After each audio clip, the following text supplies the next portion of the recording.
Welcome to the Voices of Business, a Santa Clarita Valley Chamber of Commerce podcast. It's nice to be with you. I'm one of your hosts, Joshua Maddux. My co-host, Corey Nathan, is out this week. We're not sure exactly where, but back from my mission to Mars, center of the earth, and other ones. Corey will fill you in on those notes in about 2 or 3 weeks on our next episode. Anyway, want to get back into our topic at hand, local business here in the Santa Clarita Valley. We really talk about business sort of all over the country as these topics are, a little bit more general. But a lot of the business owners and business leaders that we talk about are here in the community in Santa Clarita. This is our hometown, the Santa Clarita Valley. And sometimes we don't just stick to business. We'll talk about leadership, management, life, or really anywhere the conversation takes us. Please remember to subscribe. If you haven't already, tell a friend, give us a good rating and review. And all that really helps us, with awareness and letting other people know us. Super excited about having our conversation today with Brian and Lindsay Schlick, the owners of SchlickArt. They're a visual marketing company that specializes in photography, video, and visual marketing strategy for businesses, personal brands, and professionals. Good to have you guys on today. Hi, how are you? How's it going? Going good. Well, the two of you guys, Lindsay, I've known you for a bit. We've crossed paths on a handful of different things and been a little bit more recently, sort of reconnected business community and type of stuff as well. And so good to have a conversation with you guys. So let's start out sort of background, Lindsay, let's start with you a little bit. Share a little bit about your background. Where are you from? What led you to photography? Yeah. So I was born in Northern England, about an hour north of Manchester, in Lancashire, the Ribble Valley, if anybody knows it. I knew at the age of 14 that I wanted to be a photographer. My art teacher was very involved in, my education and a mentor, and he led me to photography. And then from there, if you know me, I'm a rocket ship. So I went all the way. I did a national diploma in photography at 16, went to university for photography, worked for a newspaper doing image editing, whatever that was, Photoshop 2. And then joined cruise ships as a photographer, and that's where we met. So I just knew, and that went from there, I guess. Yeah. Okay, I have to ask, in college I did a lot of photography stuff and I've always loved that. What was your first camera? Oh my God, it was a Pentax. Okay. It was a Pentax SLR film camera that I think my dad got me for my 15th birthday, 16th birthday, something like that. Would have probably been, probably my 15th birthday. You still have that camera? I do still have that camera, yeah. That's cool. Yeah. We have a lot of old film. I'll definitely say learning on film is very different. You really slows you down and you gotta make sure you're getting everything right. Learning how to roll a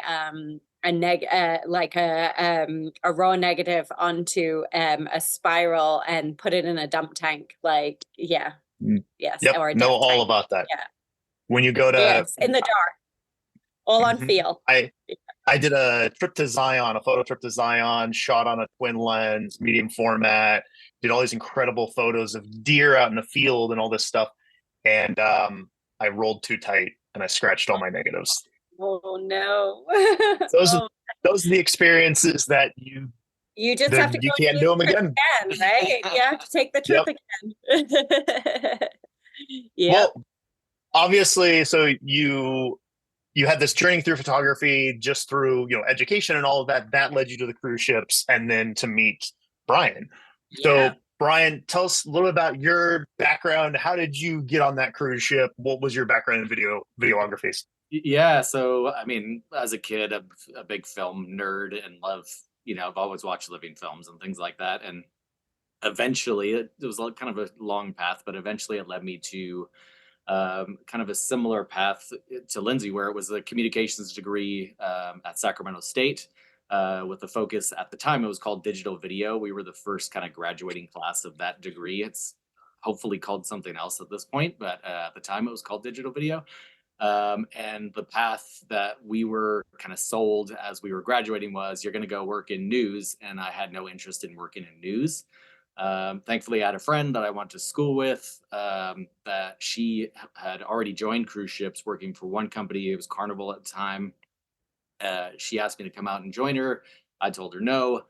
And then kind of 6 months or a year later, I can't remember how long it was, she came back and said, hey, and now I'm working for Princess. What have you been doing in that time? And I said, absolutely nothing to do with my degree anyway. So why don't you come check it out? So I did, and took kind of a leap of faith, and they flew me up to Seattle, and I joined like a 22-story cruise ship. It blew my mind.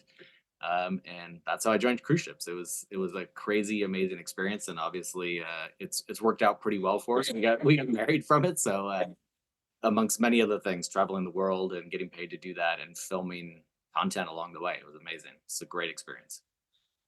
Yeah, That's awesome. Yeah, definitely seeing those massive cruise ships in port, like, and just going, and they still float. yeah. Yes. And like the ones that we were on are probably classed as relatively small these days Yeah. compared to the floating villages that exist now. But yeah, They're insane. Yeah. Yeah. Yeah. This Awesome. was So like 20 years ago. So you got to imagine the ships are a lot smaller than they used to be. yeah, yeah.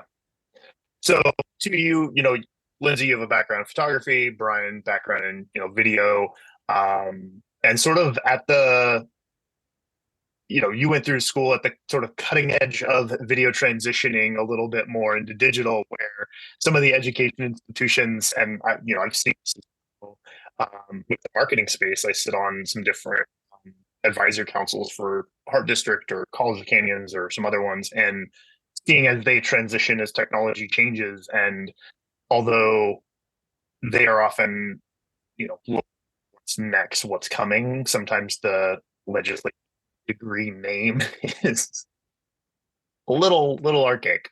Yeah. But you guys, both have a solid background in what you guys do today. What brought you to Santa Clarita, to call Santa Clarita your hometown? yeah, Yeah. So for us, what brought me to Santa Clarita was Princess Cruises, right? So I worked on cruise ships for 2 contracts, which is total of 6 months, with a kind of break in between. And kind of towards the end of that last contract, I got offered a role to come to Santa Clarita, which is where Princess Cruises head office is, for me to work in their video department and help develop that program. So initially, I kind of got brought in as a video editor, where I was doing a lot of weddings, believe it or not. So they shot a ton of weddings on board the cruise ships, and that footage would get sent to me, and I would edit them. But then we also created kind of just marketing pieces, and created kind of templated video content for the teams on the ships to use to be able to create their product on board the ships. So, and that kind of evolved into many different roles at Princess Cruises over the years. But that's the initial way that we got brought to Santa Clarita. yeah. Lots of project management. Yes. Yeah, And then managing teams, 2-person teams around the world on cruise ships, when they could be anywhere from Australia to Alaska. It's dealing with time zones and figuring out how to communicate with people in an effective way, through things like email, because phone calls are rare, few and far between. Zoom was not a thing that was reliable and worked. So it was very it taught me project management and email management a ton, because that was the way we had to communicate with people. Yeah. I remember looking back, I've done Skype and Zoom calls and stuff over the years, and I remember a Skype call back in 2008, like, you would accomplish in a half-hour Skype what you can do on Zoom now in about 5 minutes. Yeah. Exactly. Yeah. Well, again, and So on inefficient. The internet only works about 50% of the time every single day. Like, IT was constantly tinkering with things and trying to get things to work in different areas, because satellite had, wouldn't be connecting, or it was just you're literally, for lack of a better term, an island floating in the middle of the ocean. And, support from head office isn't always, uh,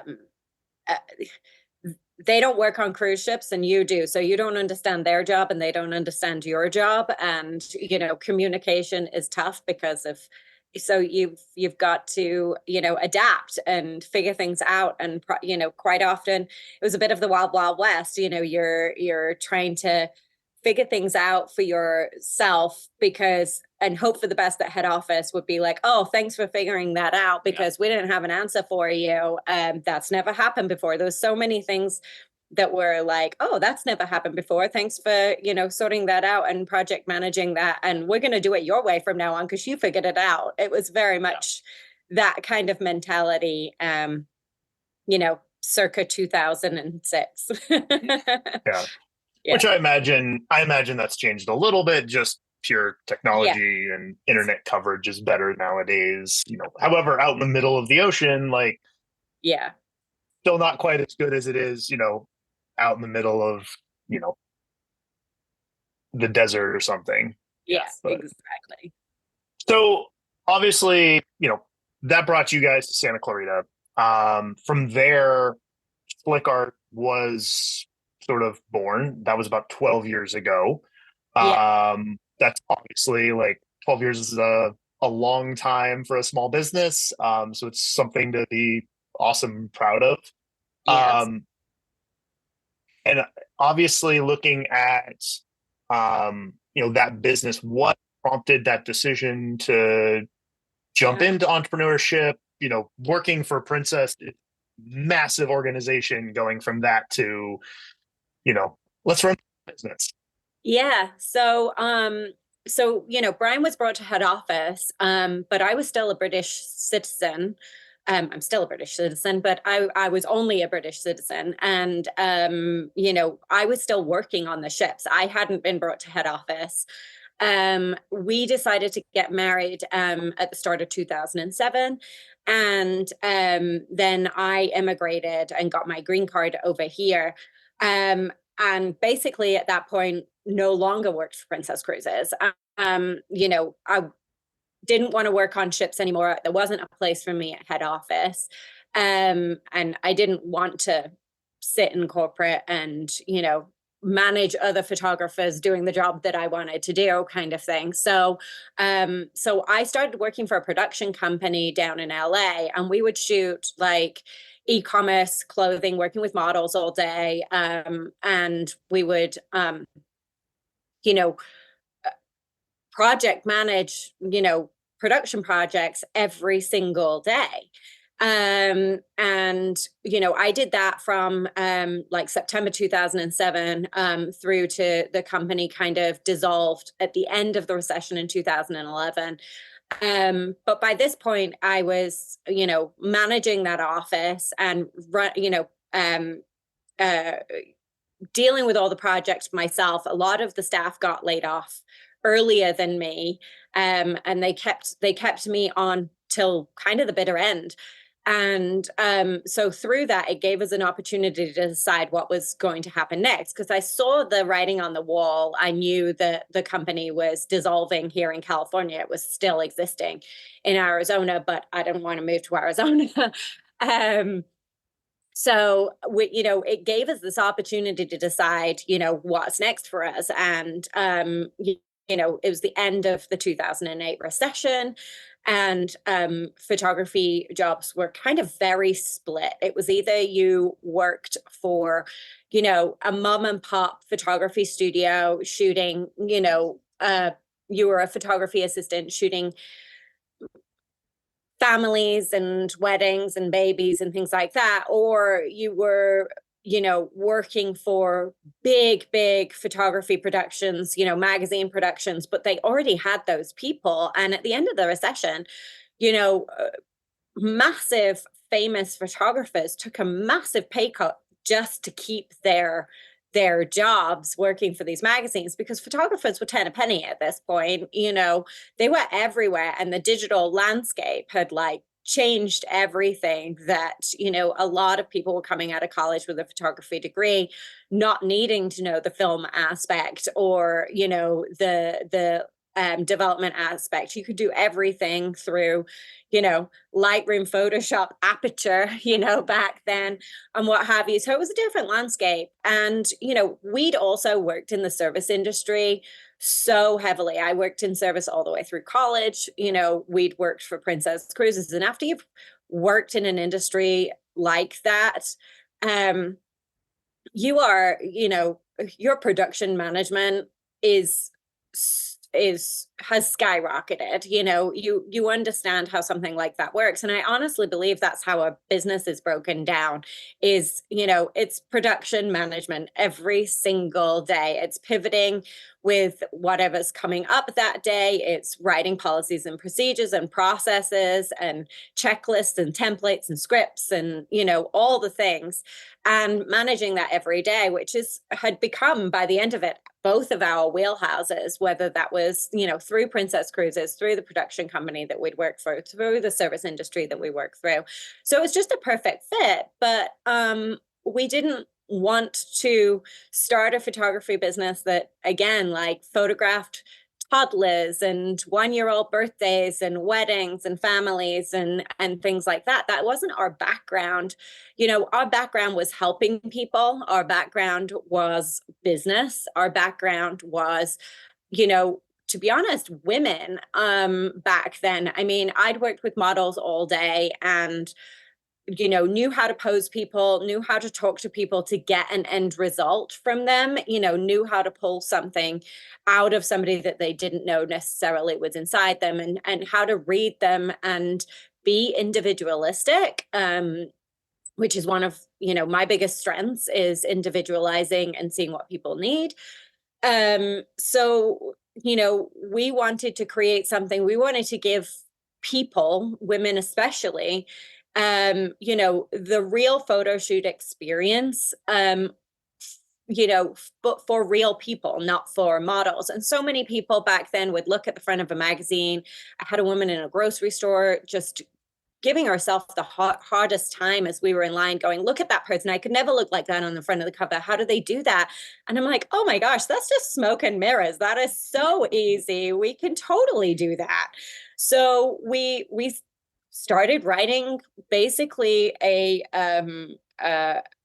project of what SchlickArt is going to be and how we're going to be different than, you know, the average photography studio. And with Brian's background, that means that we could bring in this storytelling aspect, and SchlickArt was born. And it evolved extremely quickly because we thought we were going to, you know, help people, women, and help them tell their stories. And what ended up happening was this massive gap in the marketing side in Santa Clarita, that businesses and female-owned businesses were like, well, can you do this for headshots? Can you do this for marketing? Can you do this? And we were like, oh, yeah, absolutely we can. And so that became our niche, and we've kind of just run with it. Not, you know, not owning a business, not knowing, you know, where to start, but knowing that it's within us, and you can learn anything. Anybody can learn anything whenever they want to learn it. And so we didn't have business degrees, but we knew who to ask and we knew who to talk to, you know, within our families, you know, within this business community, serving on boards, you know, even through Single Mothers Outreach, meeting people there who were like, as long as we asked, more than happy to help, you know, teach us, show us. You know, we read a lot of books, and yeah, that's kind of how it grew. Yeah.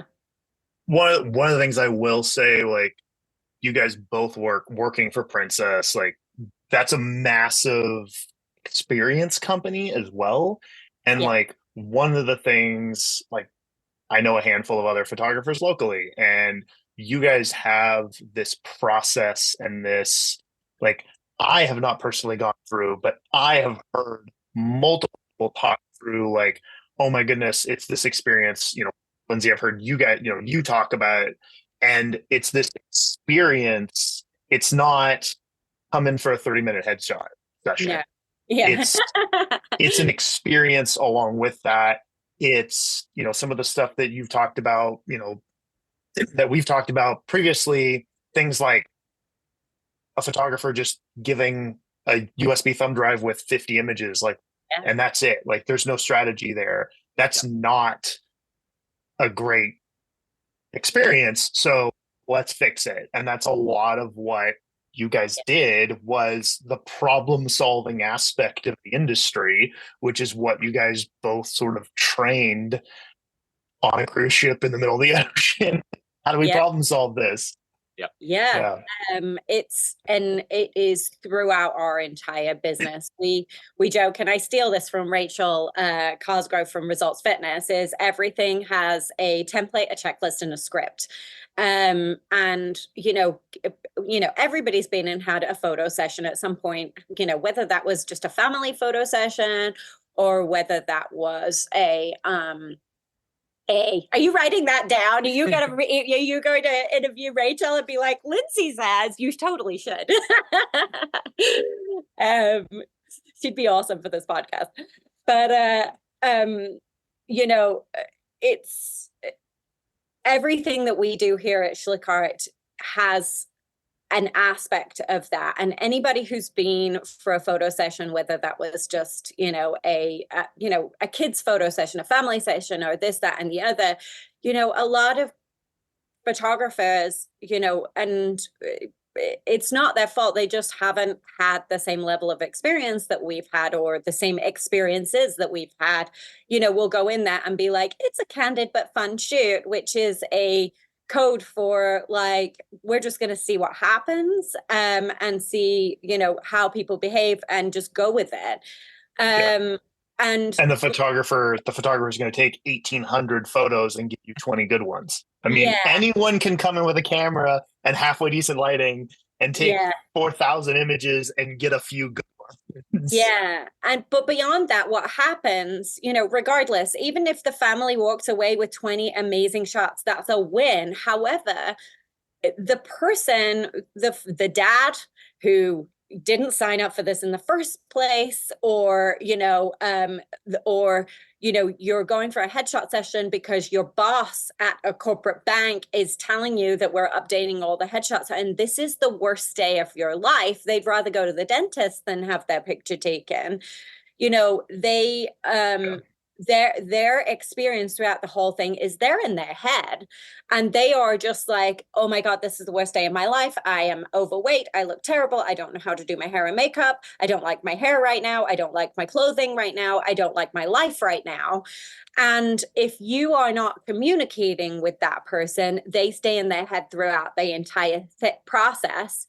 And it's not their fault. It is the photographer's fault. Because the photographer didn't direct them, the photographer didn't produce them through that, the photographer didn't talk them down off a ledge, So, with that said, we have scripts and processes that we say to every single customer, every single client, that is consistent through and through. Everybody has heard my spiel from start to finish. And the first thing that happens is they get out of their own head and they are now present with me in the session and having a great experience. And I don't believe I'm the best photographer in the world. I don't think I'm the best photographer in Santa Clarita. That's not, there's so many talented photographers in this valley. The difference is I am a business and I am creating an experience for my client where they not only get a spectacular photograph, I'm not denying I'm good, but they're also getting the best experience here. And I will hands down say that we are the best experience. And so with that, though, we then took that to the video side. Well, I was also going to say, when it comes to that, when people hear things like scripts and templates and all this stuff, they think it's cookie cutter, right? Like it's like going to McDonald's, like you're going to get, no, that's it. It doesn't mean that from our experience. From our experience, what people will notice when they come in and utilize any of our services is there's always a strategic conversation that happens before anything, whether it's a headshot, whether it's a lifestyle session, whether it's a video production. We're never going to just invite you into our studio and hit record or snap a photo. It's not what we do. And it's the conversations that we have with people goes back to what we were talking about originally with Princess. It's problem solving. It's being on your feet. You have to get something correct the first time, so to speak, because you don't have, the person in front of you doesn't have time to waste just hoping for the best, right? So that all of that comes back into it. And yes, we start kind of with those scripts and templates to get people prepared, but then when they're sat in front of us, we have those strategic conversations to prepare for the actual thing that we're doing, photo shoot, video, whatever it may be. Yeah.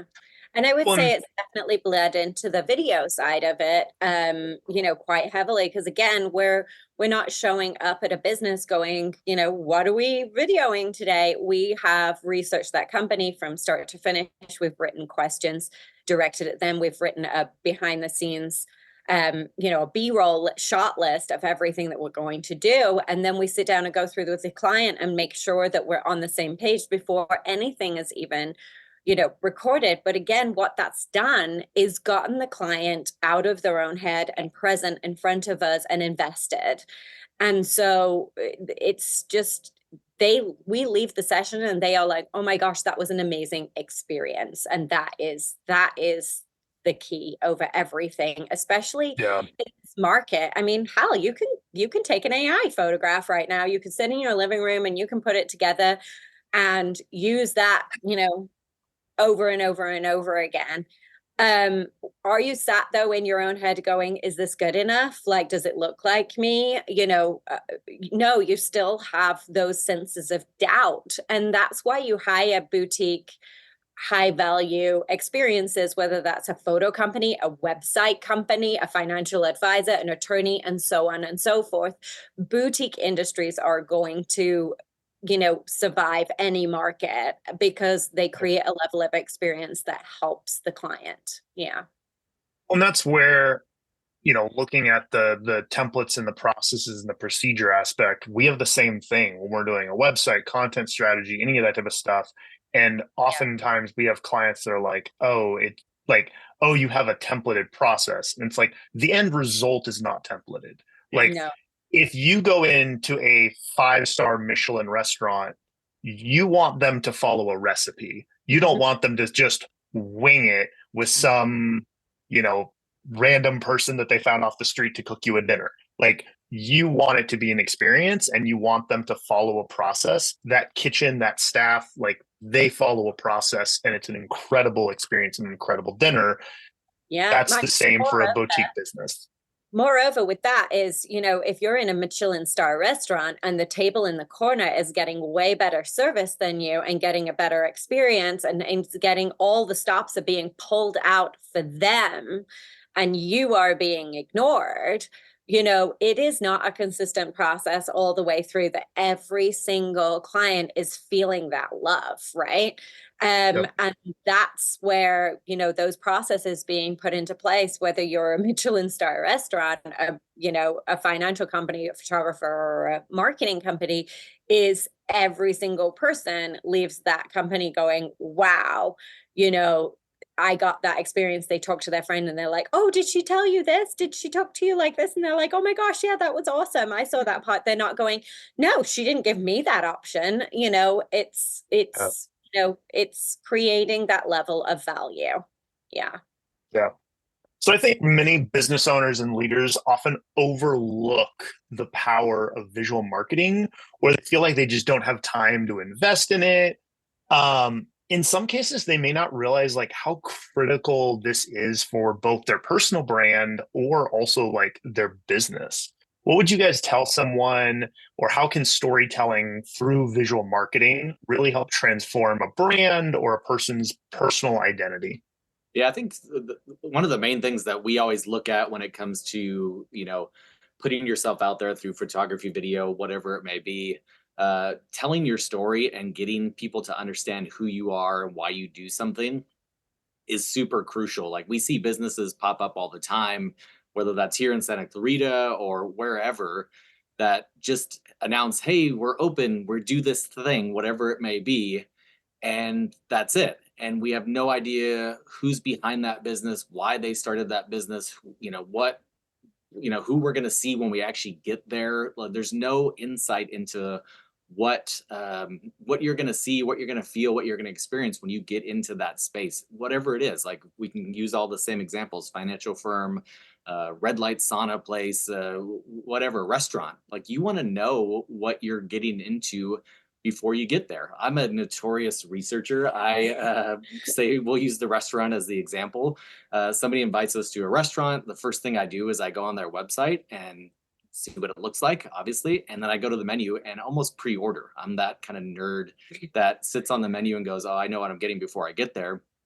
Because that's just the way I operate. But without having those items on the website, especially if they have something like a video on their website where I can see the passion from the chef or the passion from the maitre d' or whatever it is, you feel like, oh, I can't wait to get there because this person is going to greet me when I get there, or this experience is going to greet me when I get there. And that works the same for any business, for any small business. If we know who we're dealing with and who we're going to see or who we're going to get to work with when we get there, it just takes that pressure off the client who is already afraid to come in and do their taxes or do their financials with you, or talk to a lawyer about a specific issue, things like that. It really kind of takes that pressure off the client and puts you as the forefront and the expert in that field.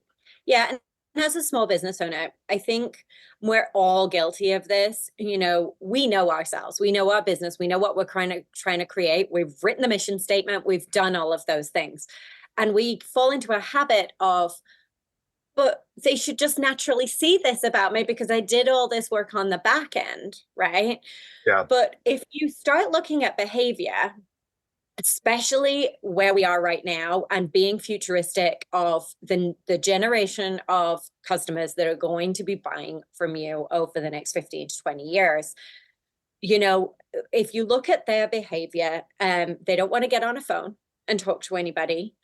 They don't want to meet you in person. Oh my gosh, right? They barely want to get onto a Zoom call, but they do want to heavily stalk you online and find out every tiny little thing about something before they make a decision. They also are prevalently, like, they fall into the 12 times rule more than ever before. 12 times of that, you see a brand or a company in 12 different places, whether that's an advertisement in a magazine, on Instagram, a billboard, on a podcast, and so on. Oh, that's that person. And they start to connect the dots until they make a decision about somebody. This is getting more heightened the further down the line we go, and the more into, 2025, 2026, and so on and so forth. And, you've got to look at from the outside in, not the inside out, of how your customers are seeing you and coming to you. And know, like, and trust is becoming more important than anything. And you just saying you're open and, not showing your character, showing your brand, showing your core values, showing your lifestyle, showing the type of person you are. And I'm not saying like a bad person or a good person. I'm saying that similar people attract similar people, and they are the best clients for you. And if you don't breed an authentic brand and show it through video and visuals and blogs and podcasts and you name it, these customers are going to pick the company down the street from you who does show everything about themselves online. Trust me, if I was not owning a company, I'd be on a desert island with my phone and my Instagram and my Facebook turned off. And, I'm looking forward to that, retirement day when we get to do that. But just delete all of it. Yeah. But we don't get to do that. And, I love that our clients know exactly who we are and want to know everything about us. And, they come up the stairs here at SchlickArt and they know something about us, and they're there because they like attach themselves to that, and they, relate to that. And that's why they chose me over, somebody else down the street for photography, or video for Brian, or, strategic planning and marketing for both of us. They chose us over somebody else down the street because they could see that about us, because we share not only our business, but our lives online, and we tell stories about the things that we do. And trust me, it's hard. It's not, I won't say that it's easy, but is it a key to business in this, generation? 100%. And ignoring it does not mean it will go away. It won't. Yeah. Yeah. There's a few key points that I want to highlight there. The first is, like, as you guys are talking about, the video, Brian, the video of the chef or the restaurant or whatever. And that's something, like, when we do website stuff, we talk with clients, like, if you have a brick and mortar that a client's coming into and the branding, colors, fonts, photography doesn't line up, like, there's this mental aspect that if the logo on the door is the same on the website, the colors on the website is the same as the building, you also associate subconsciously, like, oh, the last time I saw that logo, I was sitting in the comfort of my home. And so instantly some of those guards are lowered. And then that, for a business, like for any business, is awesome, whether it's a dentist or, an attorney or a restaurant. Like, the comfortability there is so key. And then the other thing that I find so funny to me is when we have a conversation with a business owner and the business owner goes, yeah, I just don't do social media. I just don't do online. And I'm like, okay, have you ever heard of 1174? I just don't do my taxes, Yeah. So, I don't know. Have you guys heard the 1174? So it's 11 hours of content, 7 touch points across 4 avenues. So the average customer needs to consume 11 hours of your content, have 7 touch points with your business across 4 different avenues. And those 4 avenues could be your Instagram, email, a blog post, whatever that is.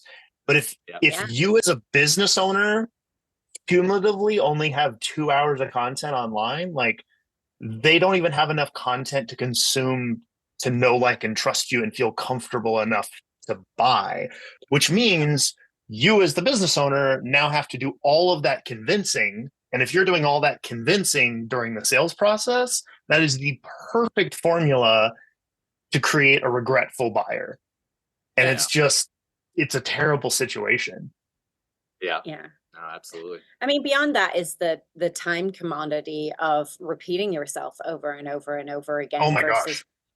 using video. I mean, how many times we talk to some of our, our biggest clients who use us for a lot of video, of how they would write the same email or, have the same conversation 6 times a day on the phone doing consultations, versus that being turned into a 2-minute video that they can share with each client and still be authentic. It's not a robot video. It's not an instruction manual. It's you as the business owner authentically talking through video for 2 minutes to your clients, explaining this part of the process, to save you hours and hours of time. That doesn't mean you don't still do consultations. It just means that you don't do, 3 hours worth of consultations with each client. And then at that point, you can only serve so many clients in a week. So you're not hitting, your overall, forecasted budget. It's not, it's not realistic. And it's so funny how we avoid something because we don't know the process from beginning to end, versus having faith through something and then realizing that it's going to, make their productivity so much better. I mean, it brings you back to time with your family. It brings you back to, time training your staff, and I think that's part of it too, is like, I think a lot of people have this fear that, oh, I got to create video content. It's going to take me hours and hours and hours. And with the processes that we've created, we try to take up as little amount of time as possible. So then that content can be wherever it is on your channels, your emails, your YouTubes, wherever we've kind of decided it should go, and it's there and it's working for you while you're not. So that's the aspect that I think people forget a lot of time. They think like, oh, this is going to take me 10 hours of my day. I don't have 10 hours to spend on this. And it doesn't. Yeah. It usually takes 2 to 3, and you have content that lives for 6 months or maybe longer. It's something that I think people or business owners fear, because they feel like, I don't have time to do this, when in reality, it's going to give you more time to make more money or grow your revenue or grow your team or whatever it may be, whatever that goal is. Yeah. To help you to accomplish those things. Well, and to your guys' point with an explainer video, we've done this with things like our mock-up kickoff calls or our, different processes along the way. And in reality, it's a 5-minute video that we send out that took me a little bit more than 5 minutes to shoot, because, you do it 2 or 3 times, but now it's 5 minutes every single time forever. So yeah, maybe it took me a half hour to shoot it, edit it, get it all done, and I did it all, in-house myself. Sure. But it's that multiplied by every single time we do that for the next 5 years or longer. And so, it is a little bit more of a investment type aspect, where if that's the aspect we're looking at it, invest a little bit more time now and it pays off massively long term. Absolutely. Yeah. So obviously, photography, video production, all of that changes constantly. What do you guys see your industry evolving over the next, I'd say 10 years, but it changes so fast. What's the next 2 years look like for you guys? Yeah, I mean, so this is kind of funny how we started this conversation talking about film, and you knew where I was going to go with this. And even your video camera, like VHS tapes or the little mini, again, DV cam, I think is what I started with. DV cam. Oh yeah, DV cams. Yeah, and the digital industry came along, and you'd have older photographers going, nope, I'm going to die on film, this is not going to be a thing, this is never going to stick, was the line, right? The same thing was said when black and white film to color film. Exactly. Yeah. And it's this fear of change. It's this fear of adapting. I don't think people are inherently lazy. I think some people take longer than others to adapt. Everybody eventually does adapt. I mean, hell, we had the conversation with Allison Lindemann about the iPhone and what have you. And it's in the end, not to throw my mom under the bus, but I would never have thought of my mom or your mom, messing around on an iPad, or what have you. And they fought it for the longest time. They fought the technology, and now my mom does everything through her iPad. And, it was the same with photography back then. And now, our business and everybody's business, no matter what industry you're in, again, financial, attorneys, you name it, we're in an age where AI can do one of two things. It can help you or it can hurt you. And the only way it hurts you is by avoiding it, by saying, no, I'm going to do everything without this instead of adapting. It's the ones who are, have the ability to adapt and change, right? Yeah. And it's really funny because that Darwin quote is one of our core values here at SchlickArt, has always been one of our core values. It's not the strongest of species, it's the ones that can adapt. So, we have already started encompassing, AI into a lot of our processes. We're not necessarily talking about ChatGPT and things like that. We're talking about, how it can make not only our business more efficient, but it's not cheating. It's making the product better, stronger, and more efficient, whether that's video, photography, building a spreadsheet, writing something, you name it. Yep. It can help us along the way, and leaning into that. But I do believe, though, that again, if I wouldn't necessarily, we have attorneys that we work with for our business. We have financial advisors that we work with for our business. I'm not going to jump on ChatGPT and, trust that for my attorney, for my attorney needs for my business. Yeah. I am still going to consult the best of the best of the best in that industry. And that plays both ways. A lot of our clients are attorneys, and they are not creative in any way, shape, or form, do not understand marketing in any way, shape, or form, certainly do not understand photography and video, and are not wasting hours of their time figuring out AI photography stuff when they're billing, $700 an hour. So they are picking up the phone and they are calling us and still using our services. And I inherently believe that that will happen throughout our entire careers. The boutique industry is always going to survive because smart business owners, smart people are not going to waste their time on things that are not their wheelhouse. So we have to work with those clients and ignore the ones in between who do want to, I just need an AI photo. Go for it. You're the perfect client for that. There is a client for everybody, right? Yeah. And I think ultimately that technology, whether it's AI or new camera technology or whatever it is the ultimate idea behind it is like, it's going to help us create a better experience for our clients. Yeah. And those clients that can use those technologies as well to supplement the type of content that we're helping create for them, right? So we never tell people like, oh, you have to shoot all your video content with us, or you have to take all your photos with us.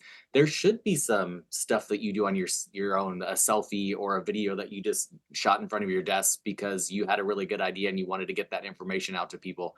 And if AI or technology or Zoom, which has helped businesses grow hugely in the last, especially like 4 years, these technologies can really help you market your business better and help you supplement the things that are kind of the creative, strategic, all that kind of stuff, where you have additional content that you're able to create because technology has allowed you to do that now, right? So it's not something to fear. It's something to utilize to make your business better, grow your productivity, all that kind of stuff. And that's the same thing we're kind of using it for, is to kind of give our clients that better experience. And moreover to that, the next step that we've been taking, well, we started 18 months ago, is we're helping businesses learn how to do that. We are now offering fractional CMO services. We're now offering business strategy training for a lot of our clients who are like, okay, I need the photography and video through you, but on the day-to-day, I need my staff to do this. And we offer the training for their staff. A business owner, who's running around doing their own business can't do everything, but it's very hard for them to teach the message to their staff of their voice and how to post, using their voice and using their core values. There's a disconnect there, and we are filling that gap for our clients by doing trainings with them, by doing subscriptions with them, by coaching their staff, on a regular basis, so that the message is being, sent out, but they're not, hiring a $30,000 production team every month. I mean, if you're an influencer or, a Fortune 500 company, then go for it. But if you're a, small to medium-sized business, in Southern California, you've got to empower your staff. And if marketing is not your wheelhouse, have a marketing strategist come in and coach them. And that's what we're here for. Yeah. And I think that's where AI has been interesting, of like allowing those people to come up with ideas faster and it's not, like you said, it's not cheating. It's the aspect of it's empowering. It's, we can all sit in a room and brainstorm 10 ideas, but AI can brainstorm 1,000 in the same amount of time. And then we weed through those ideas. And now that's not to say they're all great. Like there will be a handful that are absolutely terrible. But there may be some, golden nuggets in that as well. But Well, Yeah. as we wrap up,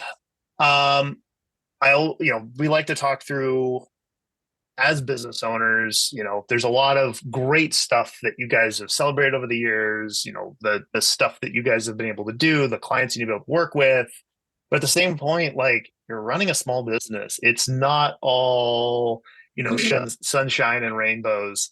What is a big just mistake, a loss, that gut wrenching, oh no, this is happening, that you guys have experienced? I think the biggest one would be, and it felt in the moment like it was the worst mistake that we'd ever made. But thank God we did it. Was, we started our business in a tiny 800 square foot apartment in 2012. Then we graduated to a 2-bedroom apartment in 2015. And then we bought our home in 2016. And the downstairs was our business, and the upstairs was our home, right? And then, we had started to get staff and grow. And it was really funny at 5 o'clock at night when Brian and I are done and the staff have got like an extra hour worth of work to do. And you're like, I need you out of my house. So we decided to get in November 2019, we decided to get a studio space and separate our home from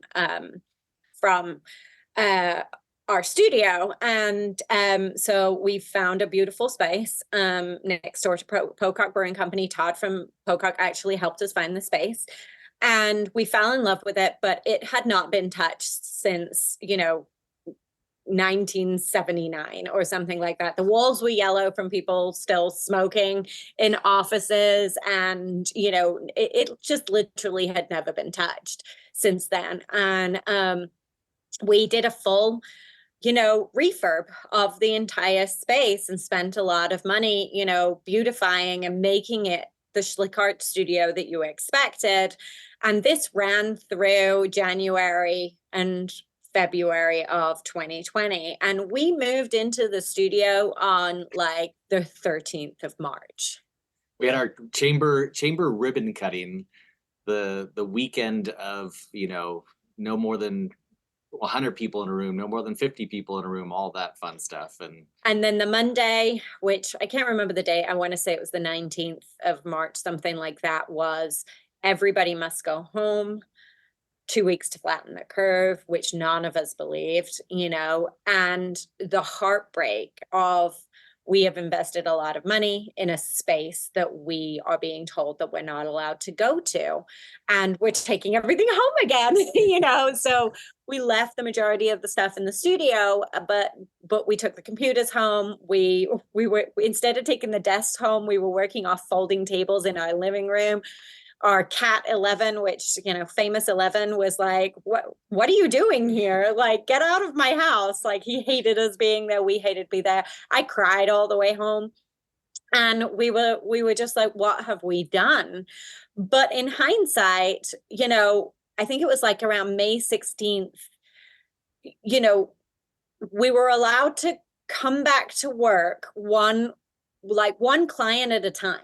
Right? We were only allowed one person in a space for a certain size, something like that. I can't remember the exact semantics, but we were like, well, we only serve one client at a time anyway. Like, we're not somebody who has 30 people in a room. Yeah. And what we starting to notice was our clients were calling us scrambling anyway, because they needed to make everything that they do digital. They need the messaging now to be more prevalent than ever.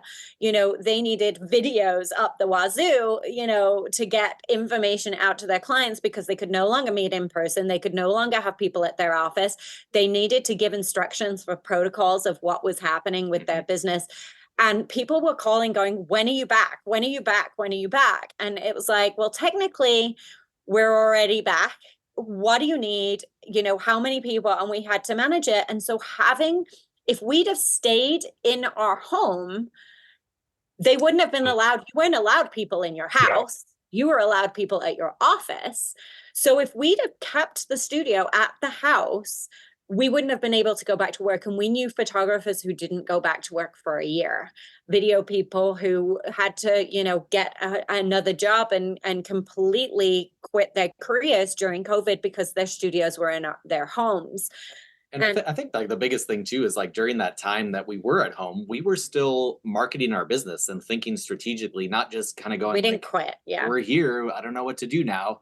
We were working on projects. We found other ways to still help people without being in front of them, right? Without needing to physically take photos or shoot video, and help them still create content and get content out there. And then also strategize that once we were able to go back, like how we could actually help people and build those processes into place, right? To make sure people did come back into our studio safely. We weren't just running around, hoping for the best and getting people sick or anything like that. We took it very seriously, and we made sure that when people came in here, they felt safe, we felt safe, and that we still gave them that experience that we've always given people. It was just a little bit modified because of what we were going through at the time. Yeah. And again, we adapted, over under through. There is always a way, hell, we live in California. There's red tape left, right, and center, right? But there's always a way through. And so finding out what that is. Businesses are always going to make mistakes, or it's going to feel like a massive mistake. It felt like the worst mistake we'd ever made on March 19th, right? But it turned out to be the best possible scenario that we could have asked for, because we were back to work. By June 1st, we were fully back and busier than And you guys had by beginning of March, you guys had the space ready for clients. Yeah. And it was so if Yeah. you guys would have signed that lease March 1st and started construction, it would have been a very different scenario, because construction rules were very different than what your guys's. So like the timing, although wasn't great, was as good as it could have been. Yes. Yeah. But that was probably that felt like the worst, especially true planners, we meticulously plan. As I said, we cross our T's, we dot our I's. We don't make decisions, easily, we think everything. Like, his first strength is research. So I'm like, we should do this. And he's like, I'll get back to you in 3 weeks after this has been thoroughly vetted. And we've got a plan, and then we'll push it forward.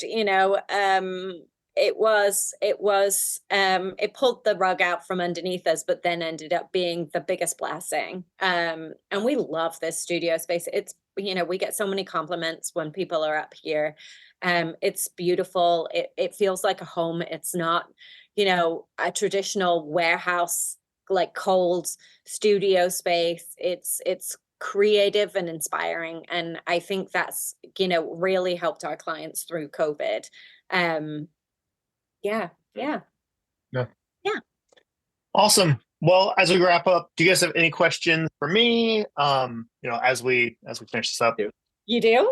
Yeah, I don't know if this is the type of question that I'm supposed to be asking, but you're like a web guy, right? You're in the digital marketing space. What is like one thing, if there is one thing, that people miss most when they're creating their web presence, I'll call it? Yeah, I think there's two elements that I'll touch on. The first is just consistency. We'll see, and that's consistency from wrong phone numbers, wrong addresses, consistency in content language. I can't tell you how many times we've talked to the client and they're like, oh, we know a competitor that has a good about page. We'll just take theirs and switch out a few pieces of information. I'm like, great. That's written in their voice and tone, not your voice and tone. Like, consistency across all that type of stuff. And nowadays with we have a trained GPT that rewrites copy in my voice. So if my staff writes something, they can just pass it through that and it adjusts it and makes it sound more like me. That type of stuff isn't insanely challenging to address nowadays. And then I think the other piece is just coming down to trackable metrics, whether it's a CRM that allows you to, how many customers did we have last year, this month, last week?